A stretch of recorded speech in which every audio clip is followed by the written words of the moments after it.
It is 9 a.m. here in Los Angeles.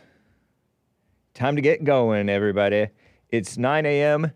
and it's Friday, the 18th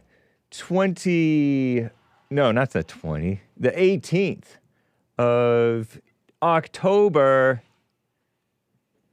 2024 AD, and we're going to have a fun show, everybody. I hope you do enjoy it. Can you hear the sound of the wind and the sea? I want to cover this confrontational little interview from a few days ago. The failing New York Slimes tried to go after JD Vance. I have calls to get to as well. Various things. Space is so cool, by the way. It really is. It just is. There are a couple of ladies. Oh, and a correction on the pouring over versus pouring over, by the way. Some of you guys don't really know what's up. There are super chats. I think there are super chats to get to. You can super chat by going to buymeacoffee.com/thehake report, or just going to thehakereport.com. There's various ways listed. What's up, Rumble crew? What's up, Facebook crew? Some of you guys are already on hold. I will get to your calls. I wasn't able to get to everybody yesterday, so I'll try to do that maybe right off the bat today. We'll see what happens. How's that? How's that grab ya? It is Friday. It's Fob Friday. I'm excited about that. I was singing in my heart the beautiful Jacky Cheung song for you guys in advance that I'm going to be playing just this morning. So, anyway, guys, let's just get right on with the show!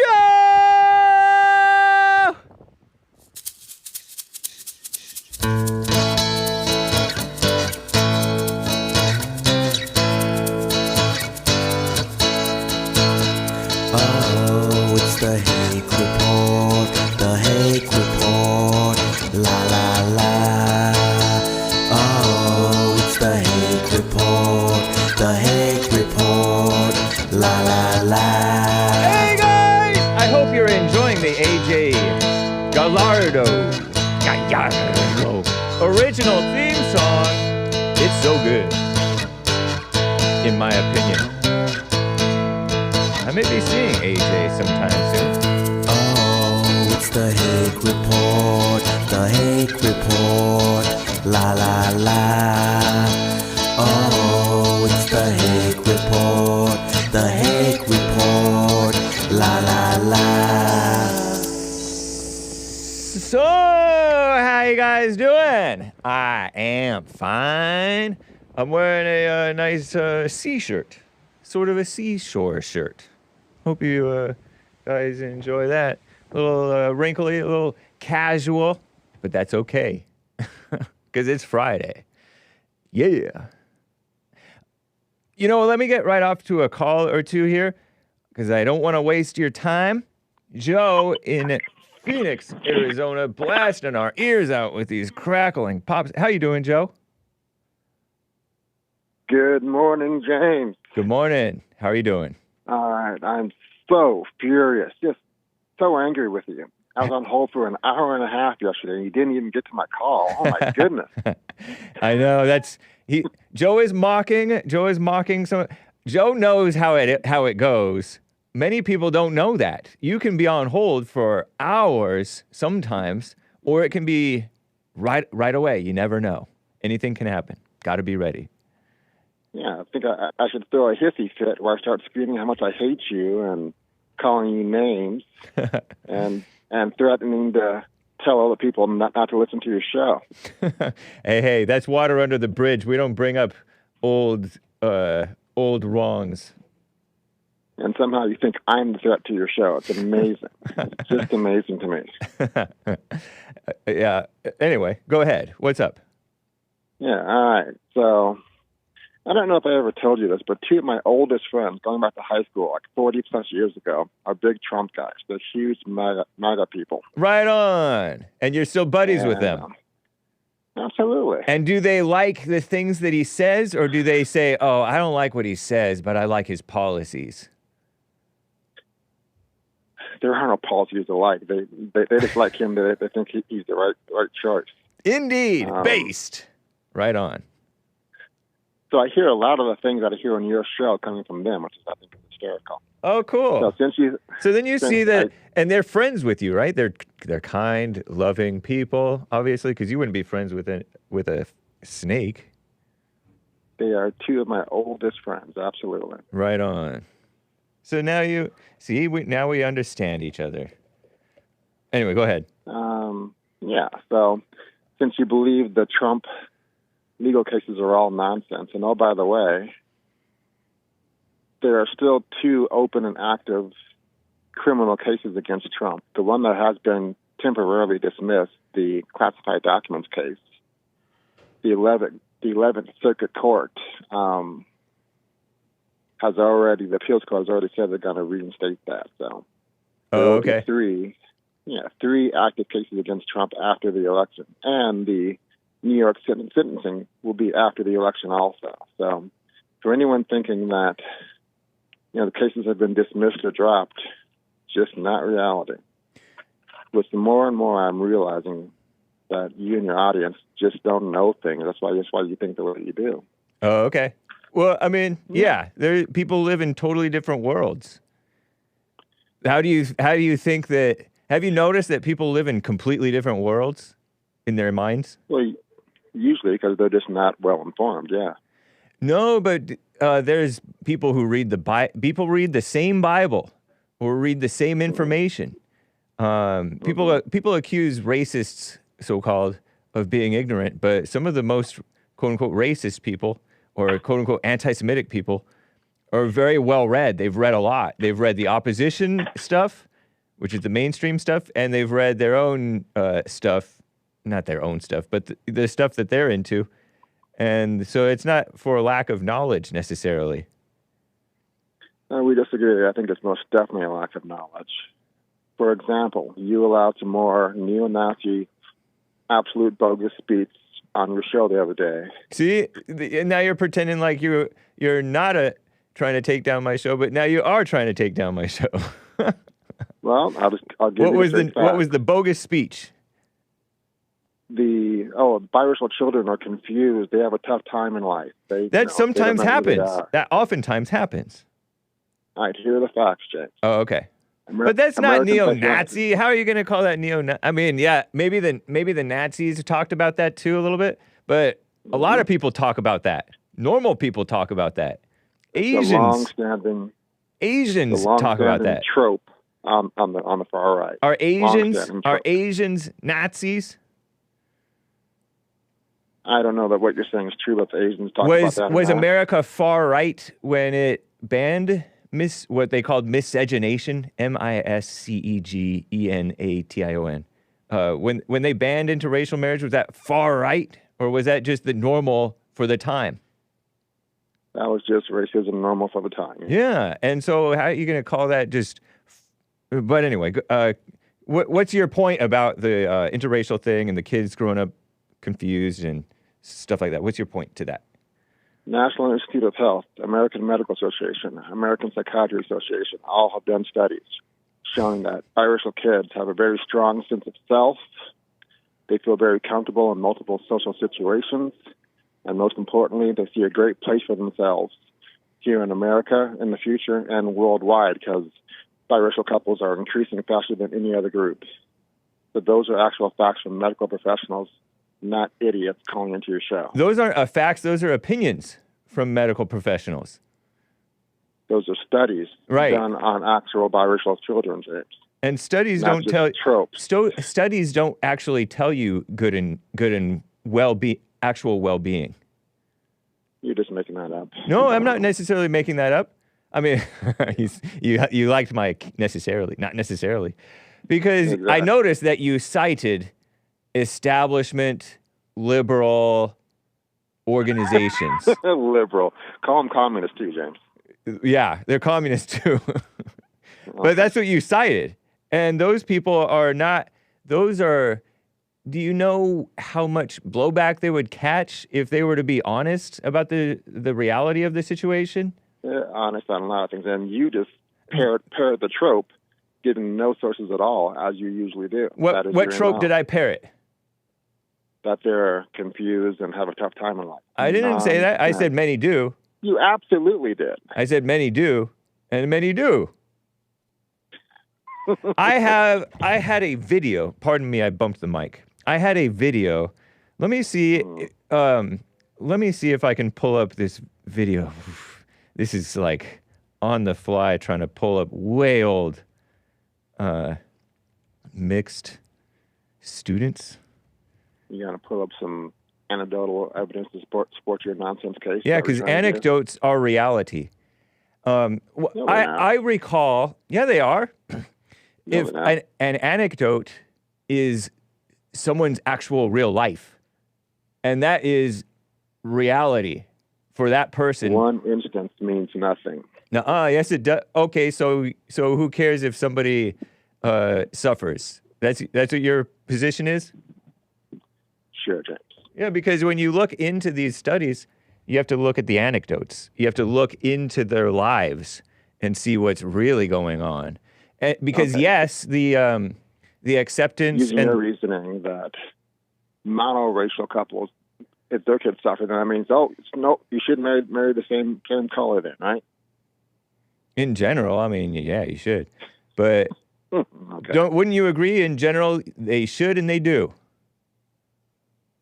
That is rapidly changing, as I just told you. And should they? No. People should marry whoever they fall in love with and have most in common with. And skin color has nothing to do with that. And that's why certain calls of yours are so I'm not supposed to pretend to throw up. I don't like throwing up, and I don't like pretending to throw up. But you said the word fall in love, I think. You remind me of that caller, Kyle, on American Anchor Baby yesterday. That made me want to spit. You said that too, James. You said the same thing. No, I don't say fall in love. I've never used that phrase. You absolutely did. When? You absolutely had. When I told you that, give me a second, I'll tell you. Okay. When I told you that the guy who was dating Fannie Willis, I was criticizing him for dating Fannie. Yeah.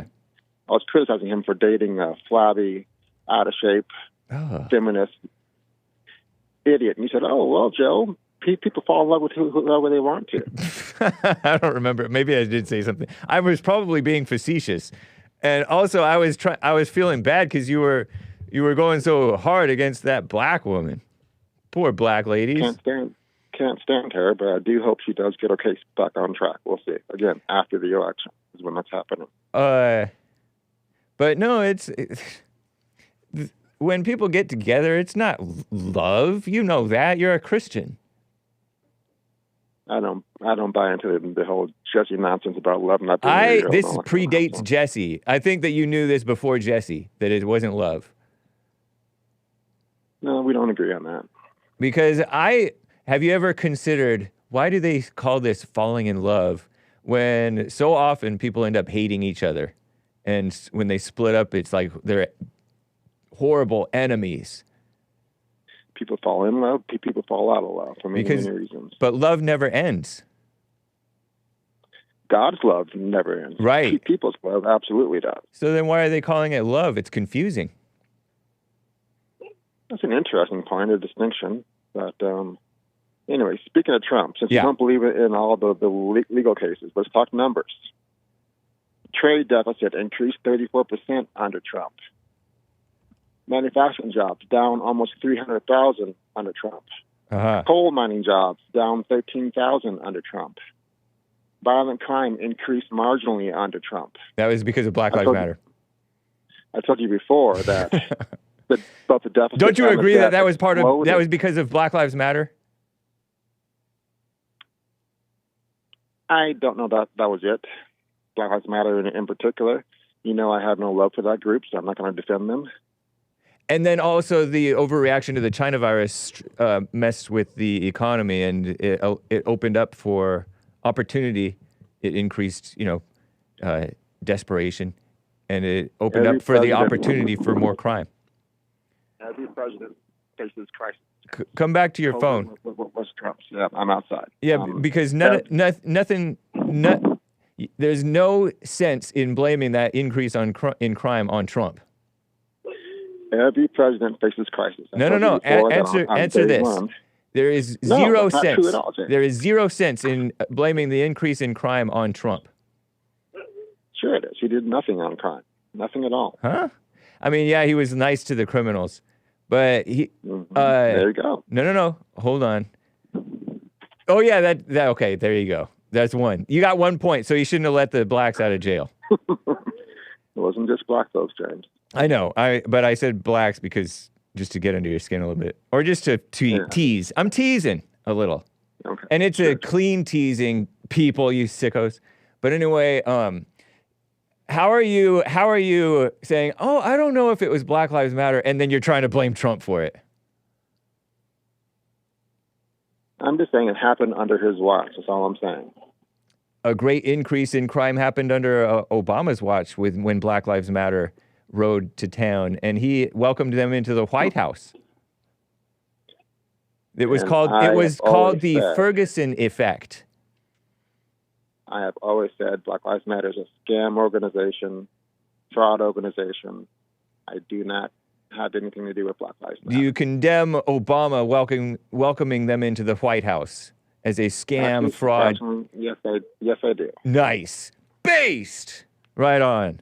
Well, thank you, man. Yes, I do. No, I don't care about these establishment organizations giving their phony opinions, pretending that this interracial thing is this thing that should be promoted and it's this great, wonderful thing. I think that they're too quick to say stuff like that. And the same thing with them, the same thing with the establishment going after Trump. It's just, you're just proving that the establishment's dirty. You don't understand the legal process when you say that kind of stuff. I don't have to. There has to be proof of crime before they can do anything to Trump. And there has been, and there will be more, and you will see it all after the election. Okay. In fact, you should be glad that it's all coming out after the election, because they're bending over backwards to protect Trump and not interfere with the election. That's why they're doing it all after the election. Oh, okay. Yeah, it's not election interference at all. Yep. Lastly, Hayden asked what I thought about Trump before. I think it was. Oh, yeah. What did you think of Trump before he ever ran? There was no reason to think of Trump before he ever ran. Oh, come on. But you saw him in the public eye, so what was your impression generally?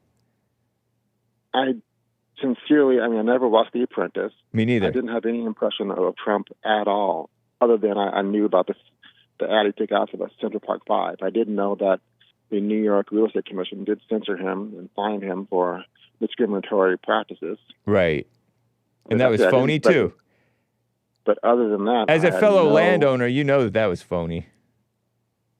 No, they didn't think so, and they fined him for it. I know, but you know that was phony. No. Was he a criminal in 2015 and prior? I do know some of the investigations that they have into his fraud had started then, but he had not been convicted of anything, so no. Nice. Right on. Okay, Joe. Thank you, man. All right, James. Bye. Woo.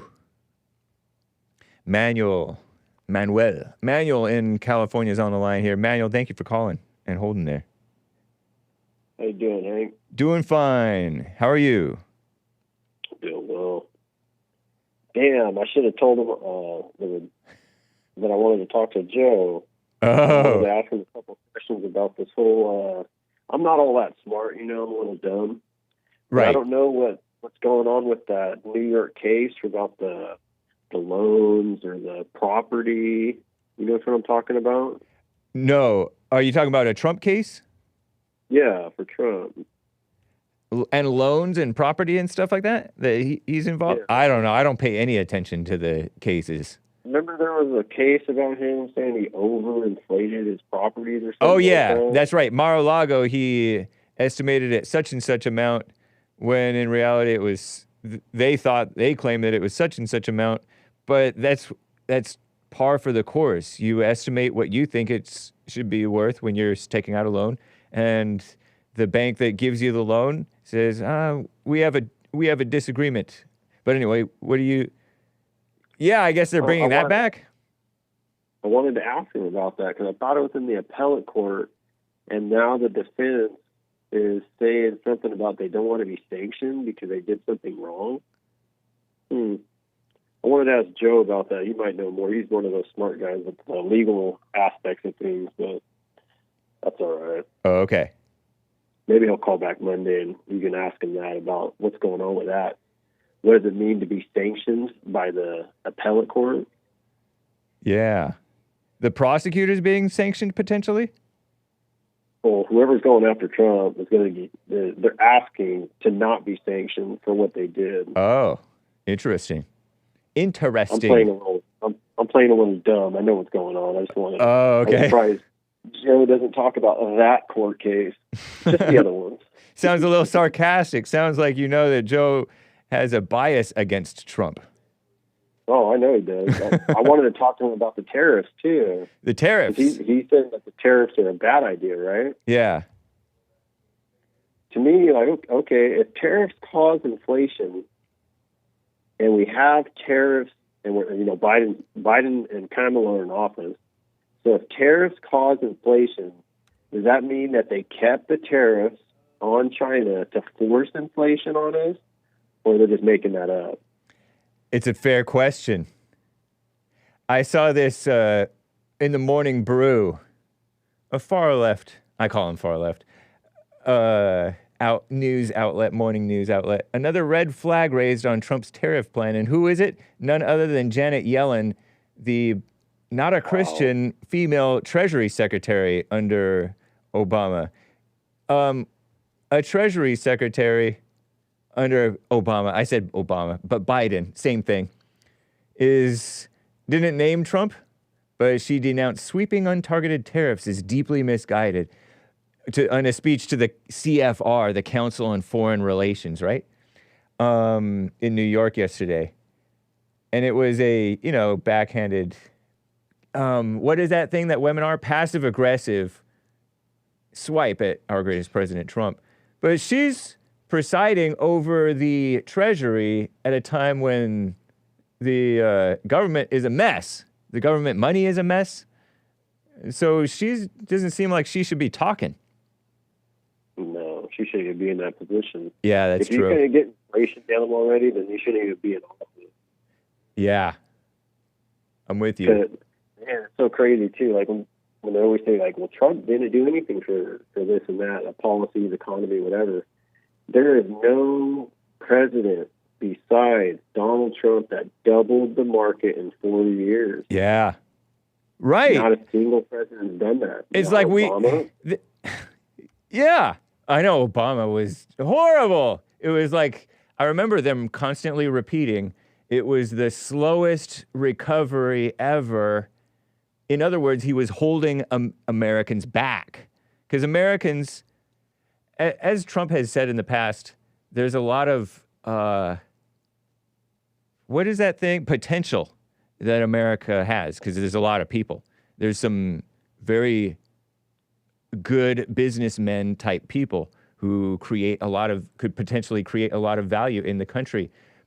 And that is in spite of the government, in spite of the politicians. And so any thriving that happened under Obama was in spite of Obama, I say. But it's crazy because all these phony economists and experts and Morgan Stanley and others are trying to predict that it's going to be worse for the country if Trump gets in and does his tariffs. And they're saying that, the U.S. consumers paid $1.5 billion more on washing machines. That's fine. And guess what? All you do is you bring that job back to the U.S. You're not paying that $1.5 billion for washing machines anymore, right? Yeah, duh. All they're trying, I get it. It's fear-mongering. I don't know how true this is, but we're going to have to pay a little extra in the beginning. That's right. Because we got to get business back to the U.S. It's just like shipping everything out. And they know this concept.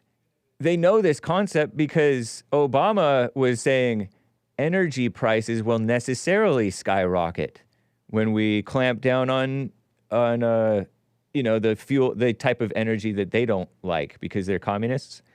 And so they know about making people suffer, but this is suffering towards what's right, suffering for good, and they're suffering for communism. Right. And they're not suffering, they're trying to bring suffering on the people. But Trump knows what he's doing. It's ridiculous. Yeah. Well, we got to get business back here in the U.S. Yeah. And so if you tariff, bring your companies here then. That's right. And it's America's it's not just U.S. companies. There are these foreign companies, it was pointed out to me, that don't manufacture in the United States. These foreign car companies, for example. We buy a lot of Mercedes and other things. And I don't think that those companies have manufacturing in the United States. If we put tariffs, then they would build manufacturing in the United States. It would put pressure on them. And somebody made the point that we don't sell GM cars or Ford vehicles overseas because they have 100% tariff or something like that over in Europe or somewhere. So they tariff us, why don't we tariff them? These phony people. It's so inflationary over there apparently too, if they got all these tariffs.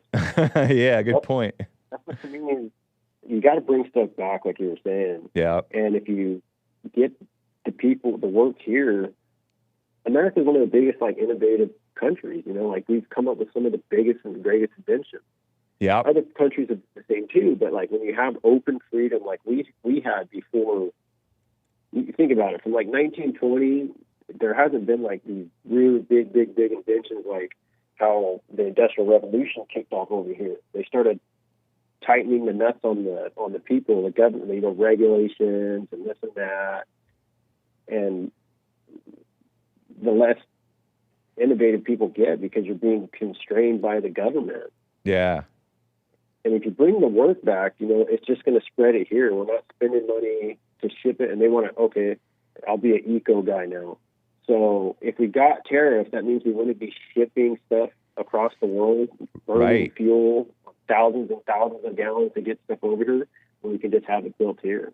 That's a good point. Imagine how much extra trouble that is, how insane that is, that you go through all that rigmarole, and it's still cheaper than to make it in the United States. Something's wrong. Stuff has to change and break, such as these onerous regulations, and I always bring up minimum wage. But anyway, there's all kinds of stuff, taxes and mess. They need to get rid of minimum wage. Yeah. And if you add tariffs, that means you can cut down on the taxes here in the state. That's right. So that's another thing that we can correct. We're going to tax those people and tax less of us, and then we'll have more money in our own pocket. What? They used to build roads. Yeah, go ahead. Huh? No, go ahead. Finish your point. Finish your thought. They used to build the roads and everything off the tariffs, the dams, and all the infrastructure here. And then, they got greedy and wanted to tax the people here too. And then, just it's a mess after that. So true. But they're trying to bring down America by little. They don't want us to be making stuff man, I look at everything and I wish there was made on USA stamps on stuff, and it's not. Yeah. We can be the high quality producers, instead of buying a washing machine that lasted you a year now, washing machines used to last 10 years. Wow. Or more. Right. But if you had them made here with a higher quality, because, we want higher quality things, we'd be able to ship them outside at a higher price because it's a higher quality. Yeah. You come here to buy your Porsches, you come here to buy, not the Porsche of a washing machine. You get the top end and stuff. That's how we used to be. Now we're just selling knockoff Chinese things that, I remember even when I was in the welding field, they'd bring stainless steel tubing in. And when it came in from China, you can put your magnet on it and it would stick to it. And stainless isn't magnetic. Oh. So it's the same quality. Yeah. Well, anyways, one more thing about the race mixing thing. Before you get to the race mixing thing, let me jump in on this tariffs thing. I remember I have a bunch of Asian friends, right? And some of them are from my prior work, my prior business in the cabinetry business. And a lot of these Asians work in shipping because they ship in Asian stuff, Chinese cabinets and Chinese this and Chinese that. And they make a lot of money shipping in, importing stuff. And they're Chinese people. They're not necessarily even Americans. And that is what's going to cost a bit more. And so they're acting like, oh, you're charging Americans more. And yeah, it gets passed down to the consumer, but the consumer doesn't need to be buying this cheap Chinese stuff. I wonder if Harbor Freight will go under Trump. But anyway, okay, go ahead. I don't think Harbor Freight would go under. I don't know, man. They seem to be doing better than ever. My dad goes there like 2 times a day, so I don't think they're ever going to go out of business. That's funny.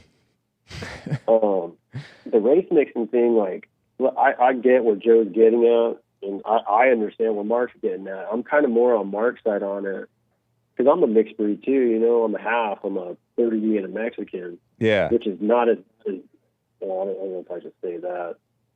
Not as, it's not the same as being black and white mixed. True. You know, those are the two opposites of the spectrum. Mexican and Portuguese, like, very kind of got the same color skin, you know, your language is somewhat similar. Yeah. But anyway,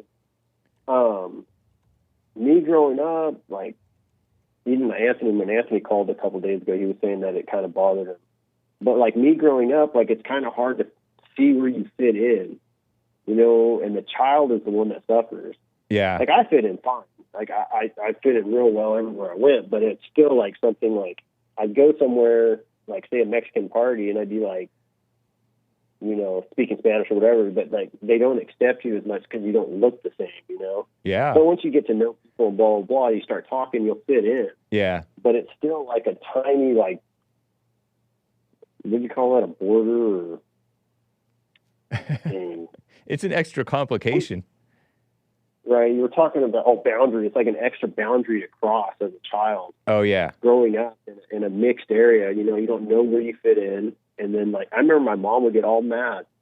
Well, you guys don't like Mexican music. You guys don't do Mexican things. And my dad would be all like, who cares? Right. You know, you don't gotta go fit in with the Portuguese. You don't gotta go fit in with the Mexicans or the whites, you know, like. But, like, my mom would try and impose that, like, oh, you guys need to be more Mexican, like, or you need to be more black. You need to be more white, you know. It's something that your parents, you don't even see what you're doing. Yeah. Out of the selfishness. You know, I want my own children, and I'm going to stick who I want. Who cares if they're mixed? They'll be fine because you're not the one going through it. The kid's the one that's going to go through it. That's true. I get the race mixing thing. Like, we're already at a point where we're screwed, so it doesn't matter, I feel. Mom just mix them all up, and maybe everyone will turn gray. Stay close to your phone. You're getting more and more muffled. Sorry. But you bring up an interesting point. The mothers are attached to their identities, and the mothers are attached to whatever group that they get attached to, and they push that. They push the Christian thing on the kids in the mother's version of it. You know, they push the race and parents and family thing on the kids, and it's a mess. There are fathers who do that too, but it is more of a woman thing to be identified with the group and going about it in the wrong way. Have you ever asked Joe, it might be too personal, what his mom is? I don't think I have. I'm not sure. Yeah. I want to place a bet that she's white. Possibly. Nice. You remember the atheist that Jesse Lee Peterson had on the phone state a couple of weeks ago?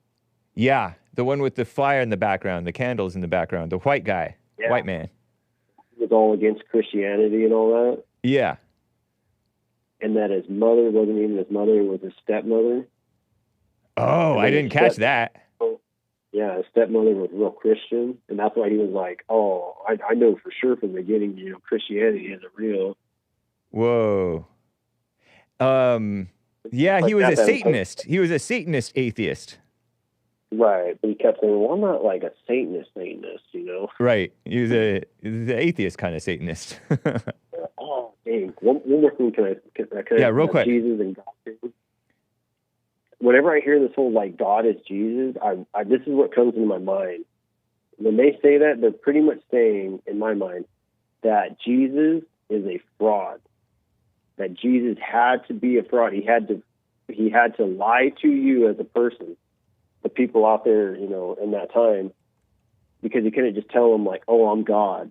Because they would say like, "Oh, you can't just like tell him I'm God." You know, he had to, you know, come in as Jesus, God as Jesus. Right. To me, it's almost like putting a front on. Like I had to be a fake person to show you the way, and that just doesn't make sense to me, like at all. Like God, there's no way that Jesus would lie like that.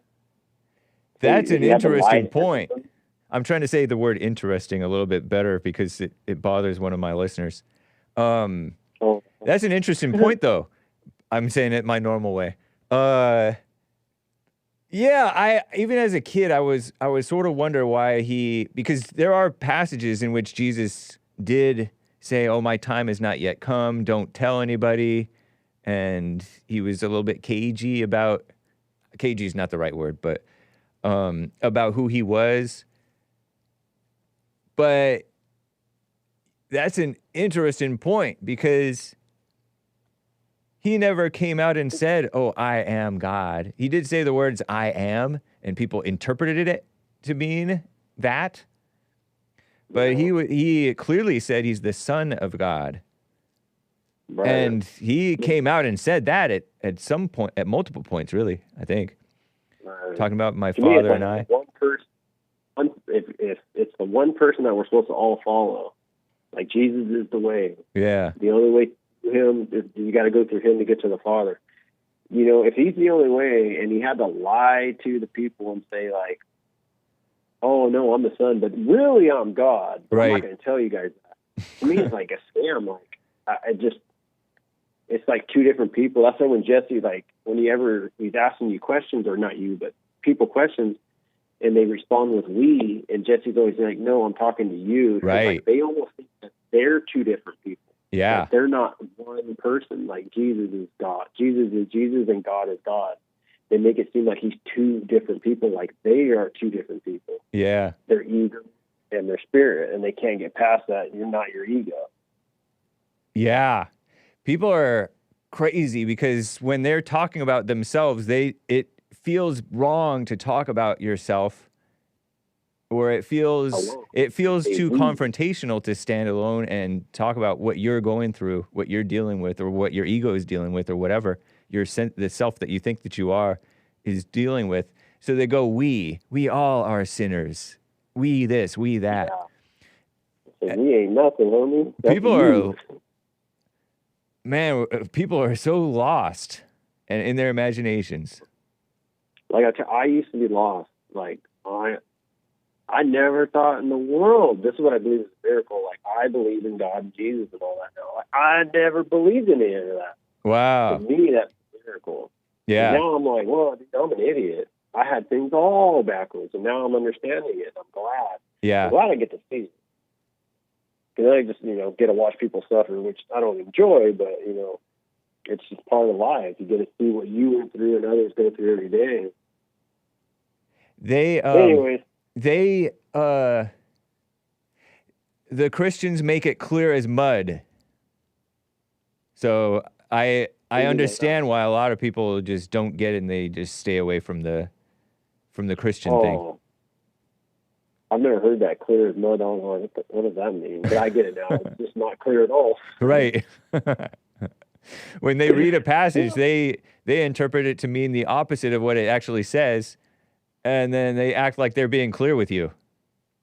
Oh, dang, I keep forgetting. I need to call Jesse. Yeah. I watched he did an Israelite interview with those guys in Las Vegas. Yeah. And he said something about the law is for the lawless. That's and right. It didn't make sense to me until like 2 days later. I'm like, that's what he means, because you're making laws not for you; they're for the people that don't follow the law. So why are you following that law? Right. And that was like, whoa, eye-opening to me. Like that makes so much sense. Like the laws are for the lawless, not that whatever, you got to follow the laws because that's what God said, because you tried following them in the beginning and it didn't even work. It's true. Anyway, I'm over here rambling. I'll let you get to it. Great talking with you, Manuel. Take care. I'll see you Sunday. Promise. Oh, nice. Looking forward to it. All right. You have a good one. You too. Bye. Wow. A first-time caller out of Nevada, Jimmy, is on the line here. Jimmy, thank you for holding there. What's up? Hey. Hey. Thank you for taking my call. I'm just going to warn you, you may not like this phone call. I'm an anti-Trumper, and I'm just going to give you a benefit for time to say, hey, look, this is why you should vote for him before you go into early voting. This is why you should. So convince me as a Latino, as a retired military soldier as well. Nice. Can you convince me now, with everything that's on the negative side? You could call me a liberal, you call me a Democrat, which I'm not. You call me anything just because I don't agree with the stooge. And I just kind of want to remind some people on this because it makes me very, very weary, very disturbed. I just want to remind everyone one more time that I'd like to remind everyone that 48 folks, I believe, don't support Trump. We're talking about over 700 security folks, like Homeland Security folks and such, and different cabinets and different administrations that belong in the top dog. They don't support him. I like to know why this channel is still supporting him after everything that's being said and done. And I like to have an intelligent conversation with you, dude, because what I have with you guys, I in a sense, I see you guys as traitors with everything that's being done, said, everything that I see in the courtrooms, everything that's factual on base, you know. And I appreciate you just listening to me, dude, not interrupting me, because that's what's been happening with a lot of you folks on the MAGA side, that you ask a question, you let somebody do their thing, and guess what? You guys basically just interrupt, deflect, and interrupt, and insult when everything doesn't work according to your plan. So I just thank you for the silence, my dude. How'd you find the show? It just randomly popped up on my YouTube. Oh, right on, man. Well, thanks for calling. Jimmy in Nevada, first-time caller. A Latino vet. You called Trump a stooge? I'll call that man a stooge, bro. I'm from New York City, man. At first, we looked up at this guy, but a lot of New Yorkers this man can't even live in his own hometown.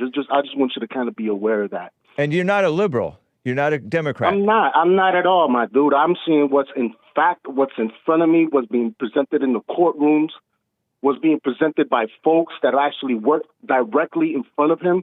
Come on, you telling me that administration wasn't toxic at all with all these books, with everything that's being come out, everything that's being said by some of these folks, everybody's lying all of a sudden? Come on now, let's be realistic for a second. Let's stop with this Russian propaganda, bro. It's ridiculous when you have this, bro. Too many people are talking. It's a toxic environment, my man. I'm just trying to be a realist, that's all. But you're paying attention to the crowd going after him. Don't you know that the crowd is wrong generally? It's supposed to follow the crowd? Okay, and this is why I call, and I'm trying to understand what is so wrong, and what am I missing? What am I not getting? But let me ask this. In a courtroom? What have I not missed in a courtroom? How about that? I don't know about the courtroom. I don't pay attention to the court stuff. You don't pay attention to the courtroom, but yet you're telling me that this man is about law and order, but you don't pay attention, and you're a supporter of the courtroom. No, I'm not a supporter of the courtroom. Trump is a you're a supporter of this court jester. Law and order. Trump is the law and order man. He wants to close the border. Explain to me 34 felonies, my dude. I don't care about the 34 felonies. That's just piling on. Then he's a law and order guy, according to you. Well, he is a law and order guy. For example, he wants to close. To what standard? To what standard? What's best for the country? The best for the country, so he could break laws, and it's okay. 34. It's okay. I don't buy any of those laws being broken. Okay. Can you explain what laws those were? It's okay for him to break laws. Got it. No, I don't believe that those laws were actually broken. Okay. Yeah. Even though all those people in a court of law sat down, piece by piece, letter by letter, document by document, sat down and proved that all roads lead to his guilt. Nope. They're phony. Really? Yeah, they're phony. So Didn't you notice? How can you confess that? So explain to me how is it phony without me interrupting you. Please explain. Answer my first question. Don't you know? Don't you know not to follow the crowd? That's not a question. Do you not know do you not know that you should not follow the crowd? It is a question. That's a question I would like for you to be answering yourself. Okay, well, you answer first.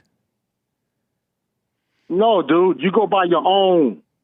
You stand by your own as a man, my dude. So then why are you following these people who are piling against Trump, these 40 out of 48? I'm not, dude, I'm following with my own eyes and ears what's being presented in court. In court, not the news. Why don't you look at him not himself? Not the news. When you sit down and you have public knowledge and you have public access to a lot of things that have been said, that have been done in a public eye in the courtroom. That's all a bunch of in the courtroom where he was given the opportunity to present himself guilty or not guilty, but he went into the courtroom with a bunch of clown lawyers that made him look guilty every single day. About what? What's he guilty of? Do you not know law? About everything, my dude. What's he guilty of? About everything. What? Everything that he's been accused of. Such as what? Me as a retired person, as a retired veteran, I would like to know firsthand, okay, if there was a stolen election, yes, I would love to know how, when, why, who stole the election. Then so this man was granted the opportunity. He was granted the opportunity. I'm sorry, because you guys like to talk over people in the middle of context. So what's happening is this guy went and was given an afforded opportunity. No, he wasn't. Same thing like Kerry Lake in Arizona. That was one of the funniest. And I was there in the courtroom myself, physically in the courtroom. Why are you so interested? All right. Why am I so interested? Because you're talking about somebody that's retired from the military. You asking me why I'm interested? Because I swore an oath, my dude. I want to remind all these veterans that still voted for this. Then why don't you respect the oath to protect from enemies, domestic and foreign? And that's what I'm doing right now. No, you're not. I'm reminding everyone that 40 of his 48 people are not supporting him. That's just the dumb crowd. Vice president just a bunch is not supporting him. Do you know? Homeland Security officials are not supporting him. Up and down that ticket, no one is supporting him. And there are Republicans. There was no Democrat talking at the Republican convention. There's no Democrat speaking on the behalf of Donald Trump. No one is going to do that. Do you have Jimmy? We're talking about percentages and numbers. Numbers never lie. Jimmy, do you have faith in the establishment government? Bruh, I served it. Yes, I do have some faith. I've got some. Do you have faith in the establishment government? That little brings you afar, bro. That little that I have brings you a long, long, long way. So you do? Of course. Why not? Because haven't you seen the establishment government has done nothing to protect the country? The established government. Okay, explain to me somebody that's okay, and I'm going to give you the opportunity. Are you here legally? There's an established government. Explain who, what, why specifically to make me understand what you're to tell me, because there hasn't been an established government since 1776, my man. The establishment government are the phony rhinos who you rattled off that don't support Trump, the Democrats who don't support Trump, and the reason that they don't support Trump is because Trump is the law and order president. And the reason that he's the law and order president is because he doesn't support Black Lives Matter being allowed to riot and tear apart the country, like Obama allowed, like Biden wanted to encouraged, like Mitt Romney encouraged, like the phony Mark Milley and January these others. 6th is okay. I'm glad that you do that. But January 6th is okay. But go ahead. And he was not for the January 6ers to go out of control. He wanted them to be peaceful. And he's also for the border being enforced, for the illegal aliens to be sent. Hold on, man. Hold on. Why are you interrupting me? They basically were saying that he took forever to call for peace. So what you're saying is an out fucking lie, my dude. You can't cuss. We can't on that. I'm sorry for cursing. I'm not taking back anything because he was never for the January 6th riot to take place. There's nothing in anything that he said or did that indicated that he was trying to incite anything or that he incited anything. So you're following phony lies on that. And for many decades, the establishment government has allowed crime to go out of control. They've called false racism against the whites. They have allowed the border to be unchecked. They've allowed illegal aliens to stay here. Obama, in fact, he did a whole executive order or two to allow illegals to stay here. Trump was against that. He wanted to bring the country back economically and in terms of law and order, and they hate him for that. That's why they're going after him. I'm glad that you mentioned it about law and order at the bill, so can you explain to me, and this is true hands down on both sides of the party, on both sides, so why did Trump order your Republican side to go ahead and stop that bill? Can you explain that? Bill? Can you explain to the rest of the folks? Oh, yeah. That was true.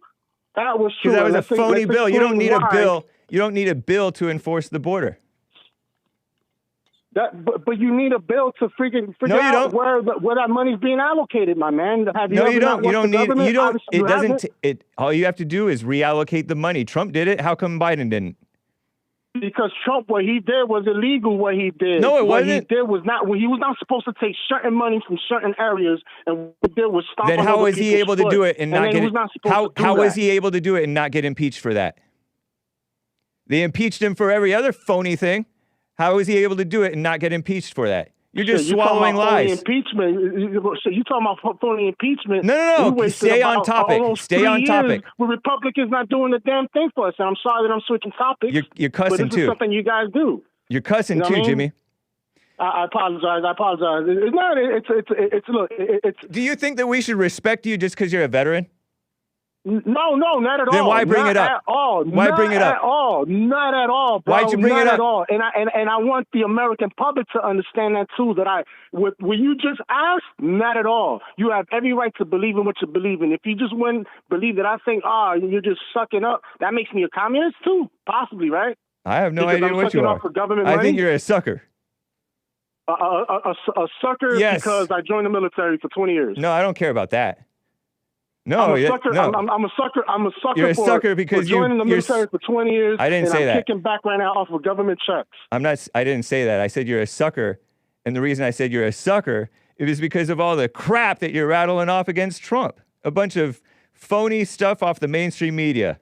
Phony, bro. What's not phony is what's going on in the court. The courts are phony. The court is not phony. Yes, How it is the court phony? Because it's a bunch of liberals. How come he's not able to win every single fight? He's lost. No, he hasn't. How is he still? Tell me what. He has a chance to win. Has he won so far? He has a chance to win the election. How is he losing? Tell me what court decision this man has won so far. I don't know, and I don't care because those courts are corrupt. So you just told me that this man has won. You basically lied to your listeners again. I said the courts are phony. Again. You're telling me my man has one court decision, and I'm telling you, and I was asking you, which one did he win? And all of a sudden you're saying, no, I don't know which one, and I don't care. I never said that he won any court cases. Stop it, bro. You stop it. What you're doing is gaslighting your listeners. You keep on with the Russian propaganda. How old are you? And you're sad for it, my man. How old are you? All you're doing is pushing white national pride, bro. How old are you? I'm Latino, and I'm also white, too. How old are you? I'm way older than you. I'm gonna tell you that right now. Then how are you so immature? Way older than you, my man. How are you so immature, being older than me? Okay, now with the name calling, see what the no, you're immature. Crap. You called me white nationalist out of nowhere. How are you so immature, being so old? Pushing that propaganda, bro. What propaganda? You said Russian propaganda. You sound like a sucker. You're pushing the propaganda. Everything that's coming out of this boy's mouth, you're repeating. Just do you think that the border? Do you think the border should be enforced? And some paper so you can pick up the shit that you dropped, my dude. I gotta go. You keep on cussing, man. Yeah, fuck you, dude. All right. What a psycho. No love for the whites. And I'm white, he said. Terrible. Peace and quiet. Let me get to Jeff in Louisiana. We're near the top of the hour, guys. I'm going to read your super chats and stuff. Jeff, thank you for calling and holding, man. What's up? Man, you should give him a minute. Give him a heart attack. You ready? Is him? What? You gave you a heart attack? No, you should keep him on a minute. Give him a heart attack. Get rid of him. Oh. No, he was out of it. I want to comment on something you said yesterday. You was viewing the videos, and you're talking about Kamala's face down, eyes up look. Yeah, she looked down and looked up. She tilted her head down and looked up with her, like she's giving you this fake serious look. That's her job interview face. That's Lily Brown. Oh, really? No, I disavow that. Don't bring that up, man. Oh, anyway. I mean, but I want to make a point yesterday. She kept talking about, we're going to follow the law, we're going to follow the law. Yeah. Now, this runs a comparison. Okay, our border patrol is worse than dog catchers. Right.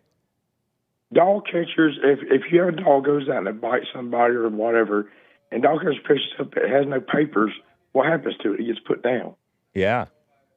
Well, they get put up no papers. What do? They get a freaking send them back. Either jail or send them back. Yeah, I mean, what law are we following? There is no law that they're following. But my prior caller, Jimmy in Nevada, originally from New York, so out of control, he can't face that Trump is the law and order president. Careful, man. You're gonna get me sick. And I don't know. I watched the interview with Kamala Harris. That was just hilarious. With Brett Baer. Yeah, I mean, yeah, that was just hilarious, man. That was like a Comedy Central skit. It was wild. He asked her some question about herself, and then she said, "Donald Trump is running for president," something like that. Yeah, what are you talking about? You've been in power for 3 years. Why haven't you done it? And Trump's been running for president. Yeah. What does that even mean? What a psycho. I mean, but man, dude, the problem in our country is people like you just talked to. They vote for her. They're a symptom, really. They're not the problem. You know, they are a symptom of a deeper problem. Because there's a lot of, like he pointed out, when he's called other shows, I guess he's going around and calling a bunch of shows and trying to get confrontational with pro-Trump people. And he gets people interrupt him and yell at him. And so there's a whole lot of anger among the people. And in that anger, people are blind and don't know how to act. He reminds me of a guy I seen yesterday on a YouTube video that was riding a bicycle down the road, and a car passed him. He followed the car. There's a kid in the car, like a 16-year-old kid. He pulled in, ran to get his door, snatched the door open, put his bike between the door and the car, and called the cops on him. And so I was trying to come in with a ticket. He drove within 3 feet of me. Whoa. And he just held the kid there. He won't let him move. Yeah. And that's the kind of people you just talk to, just morons like that. Huh. Dude, I don't care if you fought. Thank you for fighting for the country, but, you know, I didn't tell you to do that. And right. And they didn't really do anything for the country, really. He got as he pointed out, he's kicking back, getting his government check. These people joined for the check. And I don't blame them. I don't don't know what they fought for. It's not some sacrifice. And the wars that they get put in, they're not for anything for America. No, I'm just serious questioning anybody that calls in blasting that bullcrap about Trump and country and everything else and says they're a veteran. I want to know, honest question, what did you fight for? Yeah. Because we're America, we're a free country. You're fighting for communism. Right. If you're voting for Kamala Harris, Joe Biden, and sounds about Trump, you're fighting for communism. Yep. We're not a communist country. So what did you fight for? The choice is clear. The Democrats are pro-crime, and really so are the rhinos. I could see that dude being over fighting in Russia or something, or Middle East somewhere, and going to get an enemy weapon to shoot their own guys. That happens a lot. Friendly fire. People kill each other. Oh, no, I'm talking about family fire. I'm talking about him going to give the enemy weapons. That's just, here, you got enough ammunition to kill us. Here you go. Yeah, true. What a mess. Man, I don't have much for a man day. I'll let you go. I know you got more calls to get to. Have a good weekend, Jeff in Louisiana. Take care. Bye. Oh, you got me. Man, I knew I should have hung up. Brutal. Woo. Stanley, caller out of Colorado. Stanley, thank you for calling, man. How you doing? I'm pretty good. Good morning, Hake. Good morning. That's true. It is morning for us. Yeah. So what I want to talk about was I noticed that there's two main reasons why people return to the Father. The first one being they're born into a family that goes to church, and they go from the beginning. And the second one is when they're desperate, and they just say, forget it, surrender, God, take the wheel. I don't hear anybody talking about their life's going okay, and they decide to return in that case. I was wondering if you have seen this and why that might be. I don't know. I don't know if I know enough people to know, because even people who seem to be doing okay, they too have that desperation, quiet desperation. Okay in a physical level, but they do have a desperation, and they're aware of it. And that's not a good thing to have, really, but it is good to realize that there's something wrong. And right. Being raised right, a lot of people who are raised right just kind of coast because they're following sort of the natural law of life goes better for you if you do this. So they're not even, it's not like even like their hearts are even good. Their hearts are still evil, but they're following enough of the laws that they're not suffering that much. But some of them are in a stupor and don't realize that something is wrong, and others know that something is wrong. I'm not really sure what it is. So then does it take falling, like being able to recognize you have fallen very far from grace to want to accept it and return? Is it possible for people who have normal lives, decent lives, make good money, have a good job, or whatever it is, they're okay, for them to feel that sense of, wait a minute, I'm okay, but something's off here, and then pursue the truth? I definitely think it is. I know that Jesus said it's hard about that happening. I know Jesus has said, it's hard for a rich man to enter the kingdom of heaven, because when you have all that stuff, you get spoiled and attached to the things that you have. But you haven't heard a story of somebody? Well, I don't know. Look at Trump. Well, he was raised pretty well, but he had his wild phase, but he's always been never wanted for money. I mean, I know that he had negative money at one point, but he was still like, he was never on the streets or destitute, really.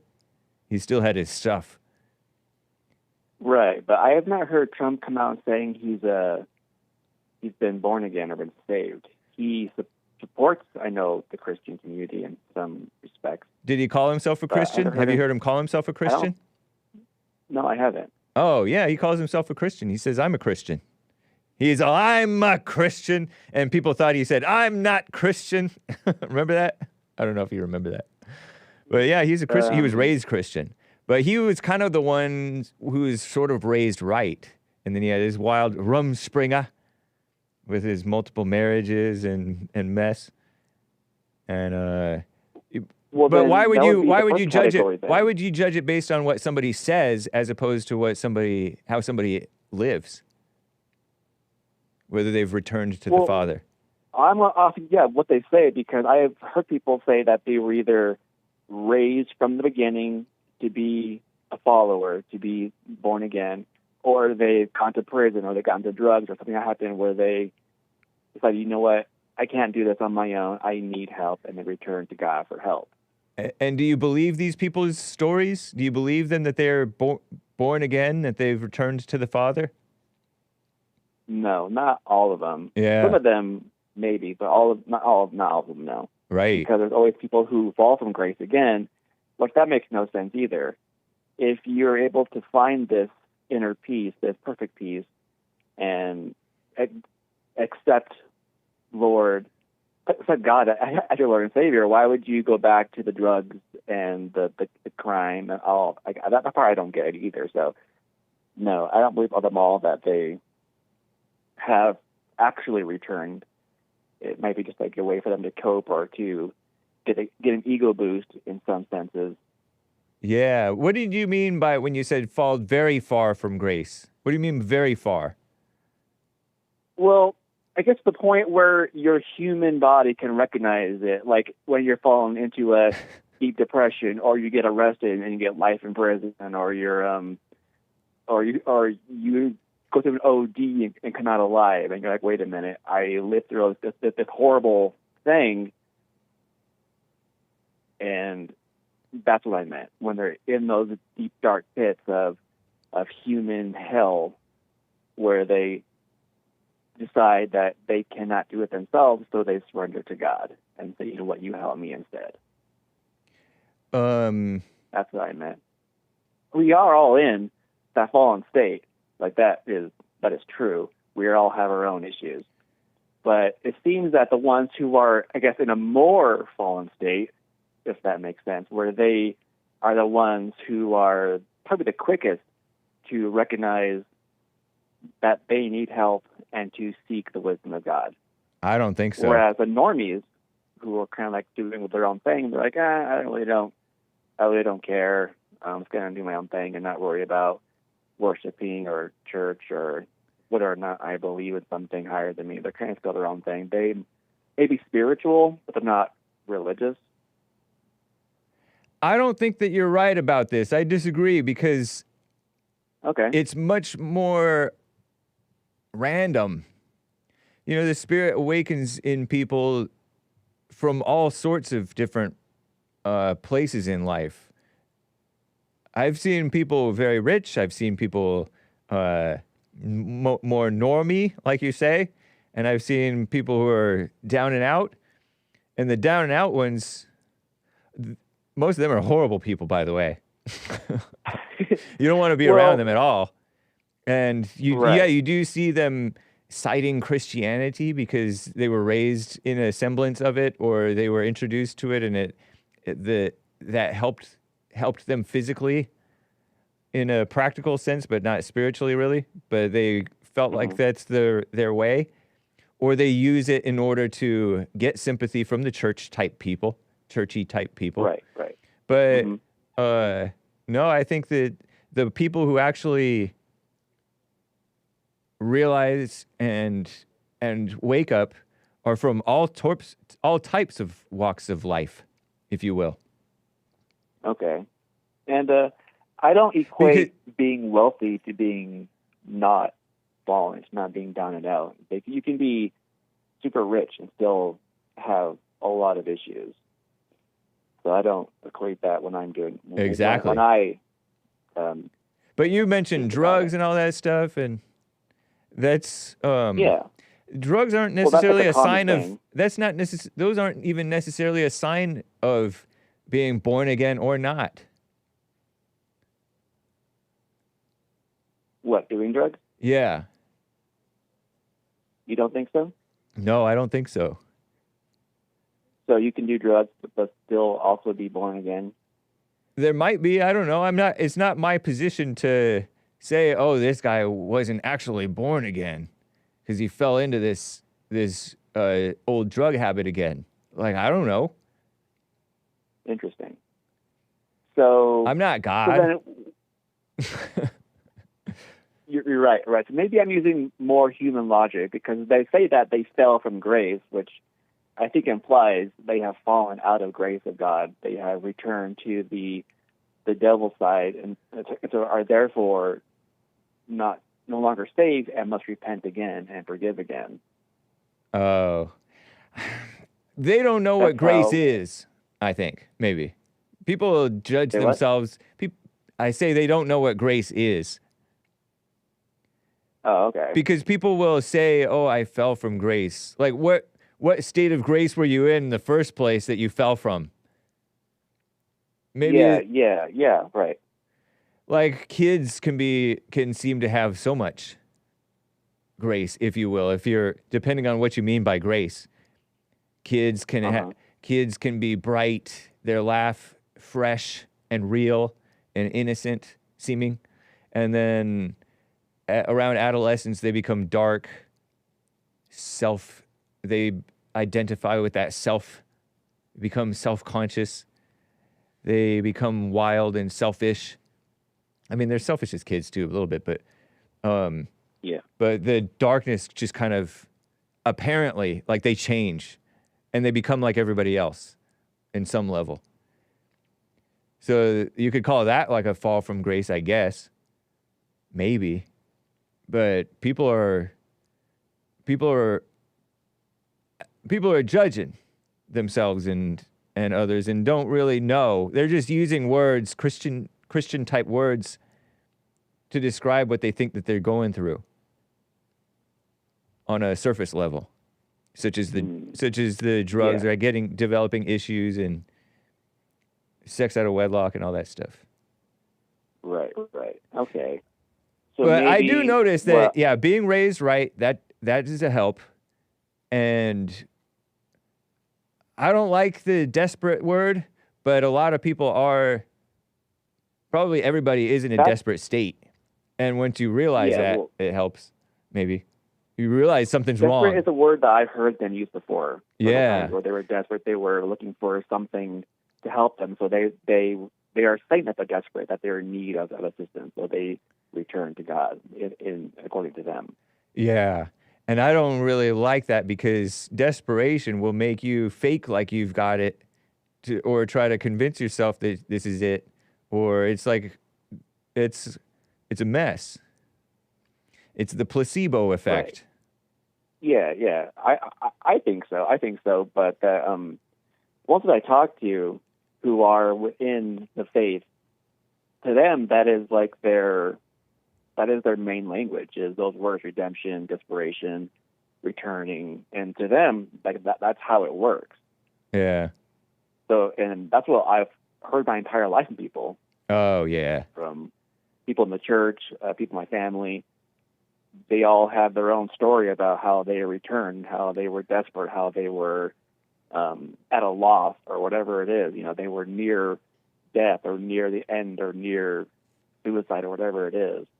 So they use that super endpoint to bring themselves to returning to God and saying, "You know what, you handle it, Lord. I can't do this." I think that's just selfishness. Like their life isn't working, They want relief from the misery they brought upon themselves. Right. And it's nothing about God.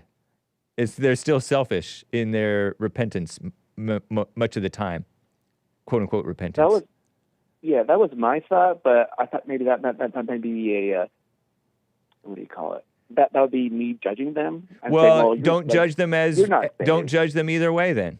In reality, you're right. You shouldn't consider those people actually having returned or not. It's not your concern, really. Yeah, it wasn't a concern. I was just curious as to why I hear that so often from people, why that's so common, and why I haven't heard anyone saying, "You know what, things are okay, life's going pretty good, but I feel something's still missing, so I want to try out religion," whatever it is, Christianity, Judaism, whatever it is. No one I've heard before say that. I was wondering why that was. Oh, but you see it must be either born into it or be at your wit's end to return to God. But you don't even know that they've returned to God or not, is my point. And correct. And on top of that, people don't like the people who have returned to God don't necessarily talk about their life leading up to it before and it was fine, because people whose life is fine on the outside, on the inside it's not fine. Right. Nobody's really fine. The issues with with temptation, they struggle with women or drugs or alcohol, whatever, and they'll say that, you know what, yeah, I am a Christian, but I still have these issues where I struggle with all these different things. And from what I hear you guys talk about, you and Jesse and all the experts talk about, that would not be considered perfect peace, I don't think, where you still have the issues of wanting to do all the things that you claim to be bad for you, if that makes sense. I don't know. Again, I don't want to assume that I know their thing with God or whatever, but what's your from what purpose I in asking this? Curiosity, mostly. Oh, okay. I wanted.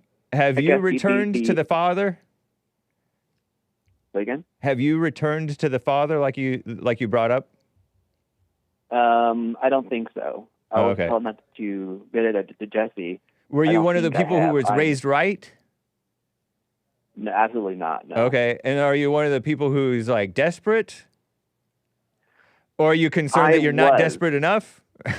No, I was. For the past decade, I was in that super, super deep end point where I was like going through a ton of hell, right? Yeah. And in that time, I didn't think to pick up religion as a way to cope or to manage or to get through it. Right. I just got through it. Nice. And now, I guess it wasn't. So now are you concerned that now that you're past that desperate part, that you're not gonna return to the Father? You scared? What's going on? Not worried, but just curious if that was one of the requirements.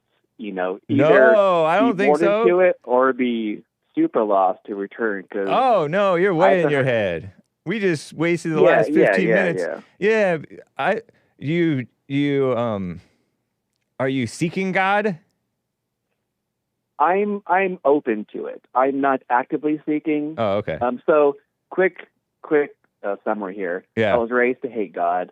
Now I don't hate him. Nice. I'm more indifferent. He seems to be whatever. Yeah. You know, and now the idea to me of returning doesn't sound like a bad idea anymore, but I'm not actively pursuing any kind of like, oh God, hear my call, please, give me a sign. Like that part I'm not doing. Right. I'm doing my thing, silent prayer, working on myself, getting my stuff together, getting out of that hell and creating my own personal heaven, if that's what you guys call it. Do you know what Jesus told Peter? No. Well, what? He after he rose again and stuff like that, he was cooking the fish for the disciples or whatever. And then he went on a walk with Peter, and John was following behind them. And Peter, and Jesus was talking to Peter about Peter. He's like, do you love me? Feed my flock, stuff like that, whatever that means. That's not the point of my story.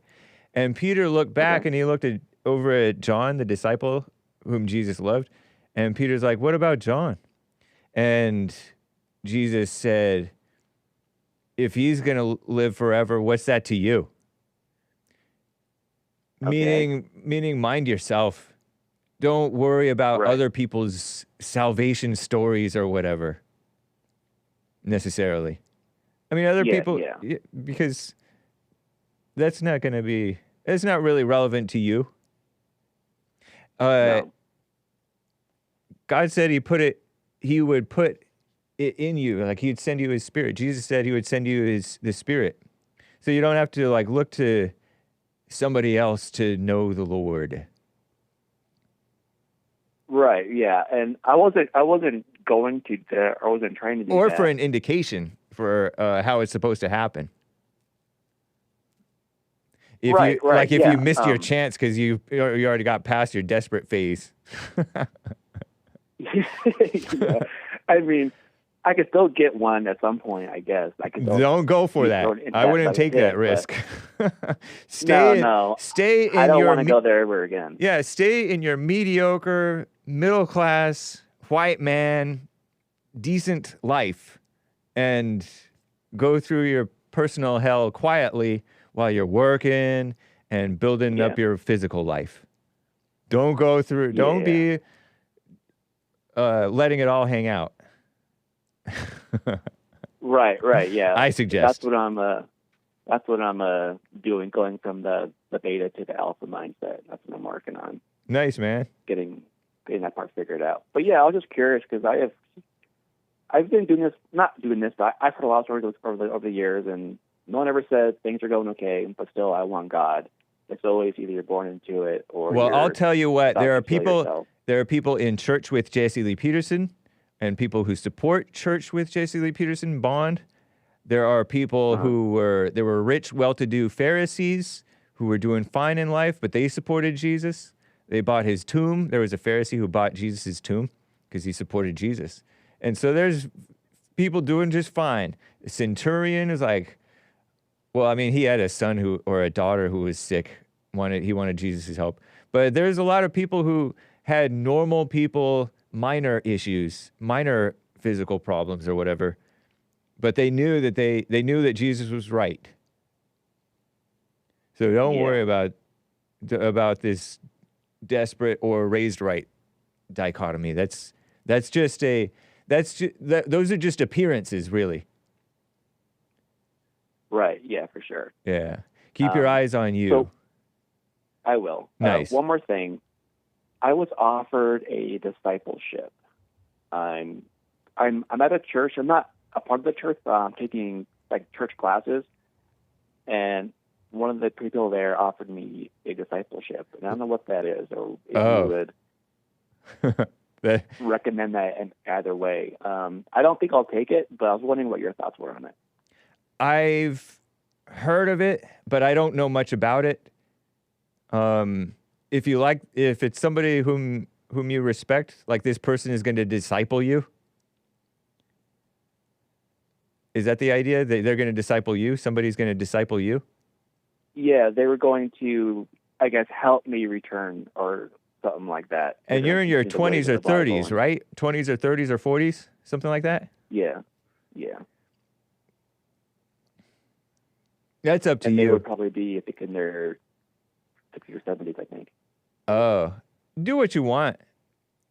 I don't really necessarily like the word discipleship. It sounds churchy, Christian-y, and it is, yeah. It's very churchy. But if it's somebody whom you respect, maybe you can learn something from the guy. So I wouldn't be closed. I wouldn't be closed off just to this thing, but I personally wouldn't obligate myself to anything, because the 60 or 70-year-old could be lost too, and you don't want to look to him. You want to know the Lord. Right.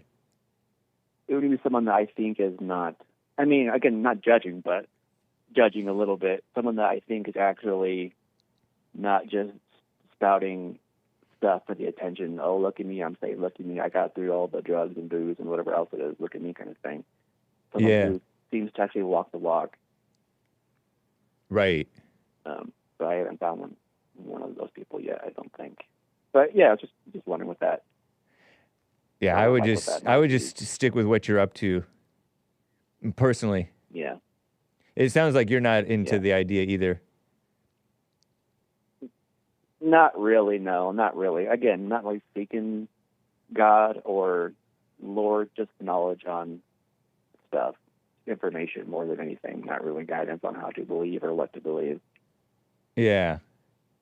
Yeah. Anyway. Well, right on. Call me again, Stanley in Colorado. Nice talking with you. Thank you, Hake. All right. Bye. Man, oh man, oh man. Anthony in Southern California on the line here. What's up, Anthony? Hey, can you hear me okay? I can.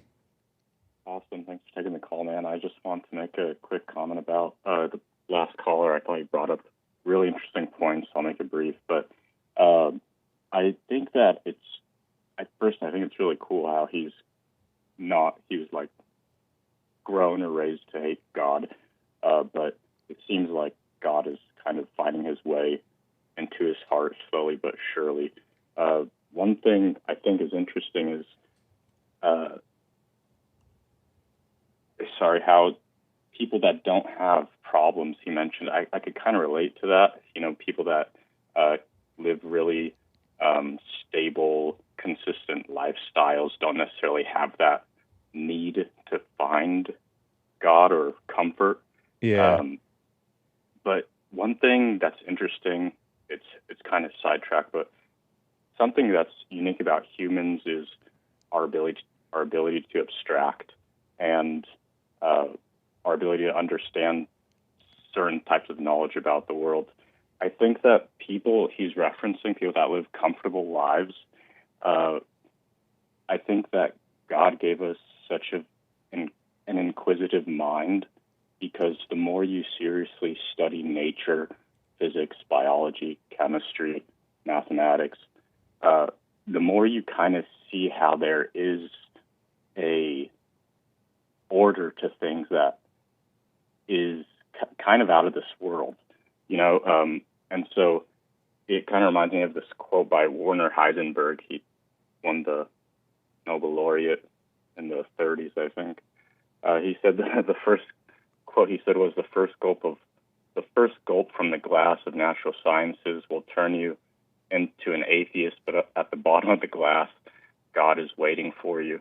And so I kind of think it's interesting how we all live lives that really don't necessarily need God in them, but the way we're created and we're built, we're able to see realities of the natural world that kind of force us logically or lean us towards a direction that shows that there has to be some kind of God, some kind of personal creator that we could go to or be with. Yeah, so I mean, I just thought it was, I just wanted to tell the caller that, if you're in a room of darkness, there's nothing you could perceive. So in other words, when you're living a life without God, you really have no reason to worry because you're just in darkness. But once the live God comes into you, whatever that means, you're more aware of incongruencies in your life. And so you try to get closer to God and try to resolve those incongruencies. But as for why, you brought up an interesting point, last thing I'll say, why people that were so close to God somewhat fall, or they change the routine of, getting closer to God. I think that's where Jesse's talk about the imagination comes in, because it's really just people that say they fall from grace, like you were saying. I know it's a bunch of words, but it's more like you reverted back to your imagination and living in your mind, and so you're not being present. You're living in the future or the past, and so I think that caused the so-called quote-unquote fall. I don't know. What do you think about that? I think that people have an idea about what God is, like the atheists, for example. Imagine that proof of God would be you'd have to show a miracle that can't be explained by natural means or something dumb like that, right? So that indicates that they have some dumb idea about God and how God works, who God is, what God is. So I think that people have a kooky assumption about God and themselves in their lives.